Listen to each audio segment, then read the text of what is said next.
ହୁଁ ସେଦିନ ସେଦିନ କ'ଣ ହେଇଛି ଜାଣିଛୁ? ମୁଁ ପୁରା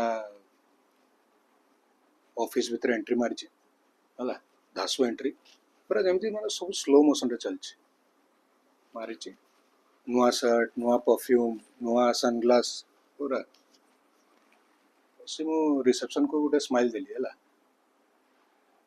ଦେଖିଲିନି, ହେଇଥିବ ବ୍ୟସ୍ତ ଥିବେ। ଲିଫ୍ଟ ଆଡ଼କୁ ଗଲି, ଲିଫ୍ଟରେ ପଶିଲି। ଲିଫ୍ଟରେ ପଶିଲା ପରେ ଗୋଟେ ଟୋକାଟା ଏଇଠୁ କହିଲେ, ସାର୍ ଦେଖିଲୁ, ରେସ୍ପେକ୍ଟ ମନ ଭିତରେ ଚାଲିଲା। ଠିକ୍ ସେତେବେଳକୁ ଟୋକା କହୁଛି, ସାର୍ ଜିପର। ନୂଆ ସାର୍ଟ ନା ନୂଆ ପରଫ୍ୟୁମ୍ ଆଉ କିଛି ମନେ ରହିଲାନି, ସିଧା ୱାସରୁମ୍।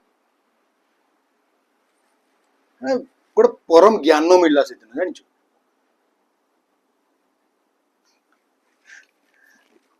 କନଫିଡେନ୍ସ ବେଷ୍ଟ ଜିନିଷ, ତାଠୁ ବେଷ୍ଟ ହେଲା ଫୁଲ୍ ମିରର। ଆଉ ଘରେ ଗୋଟେ ଫୁଲ୍ ମିରର ରହିବା ଦରକାର। ନାଇଁ